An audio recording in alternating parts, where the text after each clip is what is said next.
welcome to your Superman news video recapping the events of the week November 28th to December 4th, 2014. Our top news stories this week's Speeding Bulletin include Henry Cavill and Amy Adams both spotted in New Mexico, Claire Holt is rumoured to be the leading contender for the Supergirl TV role, and more Convergence titles are announced. Let's take a look at these stories and more in this week's Speeding Bulletin. In movie news, Henry Cavill and Amy Adams were both in New Mexico this week as filming for Batman v Superman Dawn of Justice draws to a close. Cast and crew have been staying in Deming and travelling to the film site on the outskirts of Playas, New Mexico, some 74 miles southwest of Deming. Meanwhile, there are a few rumours circulating around about Doomsday and a possible appearance by Batman villain KG Beast, but I have a feeling people are just getting edgy about posting anything they hear because of the lack of news in recent weeks. Voices from Krypton.com initiated a fan-based roundtable discussion to gauge the overall reaction to Batman v Superman from both Batman and Superman fan sites alike, including the Superman homepage. To check out the discussion with Jet from BatmanOnFilm.com, Olia L from HenryCavill.org, Chris from BatmanNews.com and myself representing Superman homepage, head to voicesfromkrypton.com. Warner Home Video issued a press release for Justice League Throne of Atlantis this week. The newly formed Justice League members Superman, Batman and Wonder Woman discover another superhero on the planet, Aquaman, and the group must band together to prevent a war between the inhabitants of land and sea as Warner Bros. Home Entertainment, Warner Bros. Animation and DC Entertainment unleash Justice League Throne of Atlantis. Packed with non-stop action, the brand new 75-minute DC Universe original movie comes to Blu-ray Combo Pack, DVD and Digital HD on January 27th, 2015. Audio is now from our online store. The UK's Telegraph reports that a 1977 pencil drawing by Andrew Ainsworth, owner of Shepperton Design Studios in the UK, the same company responsible for making us believe a man could fly in Superman the movie, was this week on display to the public after being hidden away in a suitcase for nearly 40 years. Ainsworth is quoted as saying, "I put this picture away in a drawer at the time and then it must have been filed away with some papers and lain unseen for years." Although you do have to question the validity of this story because the sketch appears to be a direct tracing of the Superman Returns still you're looking at now from 2006. Either way, the pencil sketch was on display this week in O2's Eureka Gallery at Proud Archivist in London. Very curious. In TV news, reports are that Claire Holt is one of the leading contenders to test for the role of Supergirl for the upcoming 2015 TV series. Holt, who is best known for her role as Rebecca on the CW's The Vampire Diaries and The Originals, is among a number of actresses who are said to be testing for the role right now, with the series expected to debut in the second quarter of 2015. In comic book news, DC Comics has announced another wave of titles in their company-wide Convergence event, with 10 new titles scheduled to go on sale in the fourth week of April 2015, 2 of which are Superman related. In Action Comics, Superman teams up with Power Girl, but can they stop a nuclear strike from Lex Luthor and Stalin of Red Sun Moscow? And in Crime Syndicate, the Crime Syndicate's absolute control of their city is challenged when the dome comes down and changes everything. Now Superwoman is on death row while the rest of the team fights 1 Million Universe's Batman and Superman. DC Comics has now revealed all of the 42-issue miniseries that will tie into the main Convergence book. Dan Didio sat down for a DC All Access video chat to discuss Convergence. The stories that were taking place in the regular books ended rather abruptly, and I think that's where some of the concern comes from the fans, is that they didn't get that sense of closure they did when they had Zero Hour, or you get that sense of closure from Crisis. It left people wanting. So the very first week is really visiting that pre-Flashpoint universe, and we have some great comics in there that really pick up on some key storylines. We're dealing with the marriage of Lois and Clark, the Renee Montoya question story. We get to see the story of Ryan Choi. We get to see the story of Arsenal's kid. A lot of things that are all bits and pieces that people have been discussing and wondering what happened to. You get a chance to revisit that again, and with some level of resolution. Comic books we reviewed this week included Superman number 36, which was reviewed by Adam DeChannel, who said quite a lot of the story was a recap and that made for an extremely dull read, and he rated this a 3 out of 5. Adam also reviewed the Superboy story in Secret Origins number 7, giving it a 2 out of 5, saying, "I can't be too aggressive with my rating as it is aiming Superboy into a new direction which might work." And Injustice Year 3 Chapter 9 was reviewed by T.A. Hewitt, who said, "Without the consistency that good structure and characterisation need, what is the point of involving yourself with such a series?" And he rated this chapter a 3 out of 5. Superman comics available this week from December 3rd include Injustice Year 3 Chapter 10 digital comic has been available since December 2nd. Action Comics number 37, which is available in a variant cover, as well as a Darwin Cook side cover. Earth 2 number 29, Earth 2 World's End number 9, Injustice Gods Among Us Year 3 number 5 print edition, Justice League 3000 number 12, New 52 Futures End number 31, Infinite Crisis Chapter 28 digital comic will be available December 7th, and New 52 Futures End Volume 1 trade paperback. Sit back and relax in your Superman chair, recliner or sofa. Check out the range of tables and chairs to choose from. Pick up this 3-piece Superman table and chair set for $32.94. Or how about a Superman Kids Camp chair for just $16.99? These and other great Superman tables and chairs are available from a one-stop Superman shop, the Superman Homepage online store at supermanhomepage.com/shop. In other news, enhance your LEGO Batman 3 Beyond Gotham experience with 2 new add-on content packs arriving early 2015.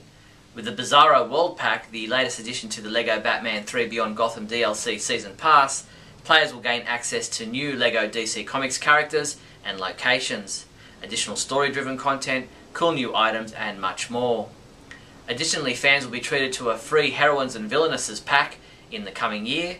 You can find additional details about the Bizarro World Pack, free Heroines and Villainesses pack, as well as newly revealed character assets for the Arrow pack at our website. And you can order LEGO Batman 3 Beyond Gotham from our online store. There are a couple of fun little fan films posted online this week, both involving children. The first was by Superhero Kids Online, a fun video project featuring kids as superheroes. In their first short video, Batman must face a dangerous enemy from his past to protect the citizens of Gotham from an evil plan that could end them all. But just when the Dark Knight thinks he's won the day, the tables are turned on him and he must rely on a friend to help him save the day. The other video worth mentioning is titled Superman Terrible Twos by Nerdist Presents in collaboration with Periods Films. This short film takes a comedic look at what happens when one of the most powerful beings on Earth goes through his terrible twos. Check them both out at our website now. With Black Friday and Cyber Monday both taking place this past week, there are still some massive price cuts available on your favourite Superman Blu-rays and DVDs. For example, you can get Superman the Movie on Blu-ray for just $9.29. Check out the huge savings at supermanhomepage.com/shop. The Superman Homepage Super Trivia Quiz has been updated for another month. The 3 questions we're asking you this time around are: in what year did Superman first appear as a balloon in the Macy's Thanksgiving Day Parade? What is the name of the Doctor who tries to ruin Christmas in the 1940s Superman's Christmas Adventure comic book special? And what kind of toy does Winslow Schott use to infect people in the Lois and Clark Season 2 episode titled Season's Greetings? If you think you know the answer to all 3 questions, come by our site now to submit your entry. And that's all the news there was for the week November 28th to December 4th. Please subscribe to our YouTube channel. I'm Steve Younis from supermanhomepage.com. Great Scott! Great Scott! Great Scott!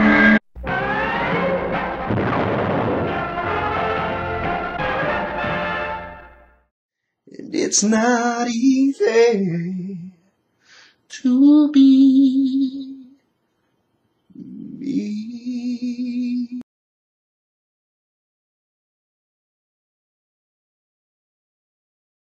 Moving forward with Supergirl, starting with number 36, Kate Perkins, a female writer, takes over Supergirl along with Mike Johnson. And I think this is going to be good because a female perspective with a female character might make Kara a little more relatable, a little more likable. I haven't really loved what they've done with the character since the New 52. She's very, yelly and angry all the time. She's always pushing Clark away. I do like how they brought Clark in the beginning part of this story, but I also think it was maybe just fan service to have him there because of people like me saying that Clark should be more involved in her life. He should care more. Superman would care. And I think that's less a fault of the character of Superman and more a fault of the writers who are trying to keep everybody in their separate stories and having each character be the hero of their own book without necessarily being that influenced by other characters, but I think Clark should be more involved in her life. Though my favorite part of the story was the inclusion of the individual wearing the red on black S-type t-shirt at the end of the book. And without giving too much away, I think the credit Superboy created by Joe Shuster and Jerry Siegel at the beginning might be the giveaway you're looking for. I like that we're seeing this. I like that this is happening, and it looks like a whole new direction for that character as well. So hopefully he'll become an important member of the Superman family books, even if he doesn't have his own title.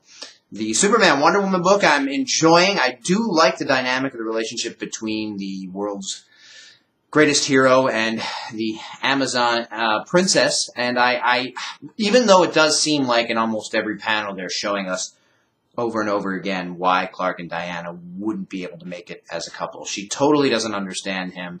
She doesn't really support what he stands for or what he loves, and he just accepts everything, and he's very willing to compromise, and she's just not. And that's, I think, part of her warrior nature, although I love both characters, and I think it's funny the way they interact together.